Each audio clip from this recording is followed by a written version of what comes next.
Everyone had heard of Greta Thunberg, but in 12 months this Swedish schoolgirl has galvanised a generation. Inspired by her weekly climate strikes, millions have now joined her movement, and as a wave of protesters filled New York streets on Friday, Greta was there to greet them. We are doing this to wake the leaders up. We are doing this to get them to act. We deserve a safe future. And we demand a safe future. Is that really too much to ask? Out of the classroom and onto the streets, these teenagers in London say the climate emergency is far more important than their classes. If we just went to school and ignored them, then it doesn't matter whether we've learned much or not, because we probably won't survive in the future. The UN has warned we have just 11 years to reduce emissions to a level low enough to save the planet from catastrophic climate change. But these protesters don't believe politicians are acknowledging the urgency of the crisis or making the policy changes needed to stave off global heating. We're in the biggest disaster of our time, and we might be like the first kind of race to document our own extinction.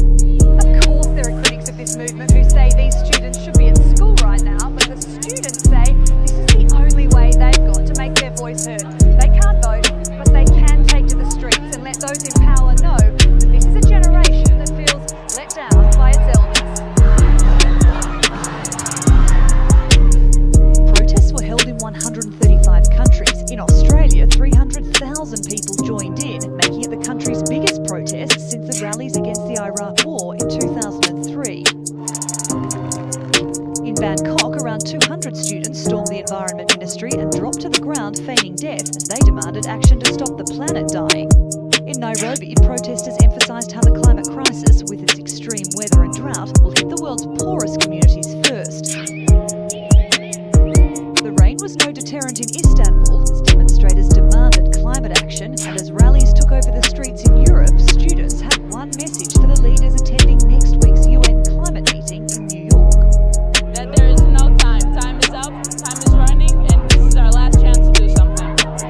The single voice of Greta Thunberg may have been amplified around the world by millions on Friday, but now the protesters wait. Will their climate change activism translate into climate change action?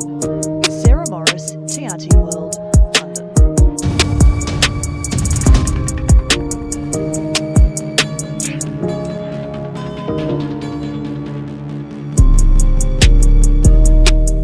Leaders from around the world are gathering for a climate summit at the United Nations in New York. But before that, people from around the world wanted to send a message that they are tired of waiting for something to change.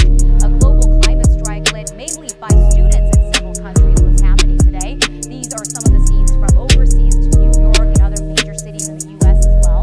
The protests are expected to continue through the weekend in New York as that climate summit gets underway.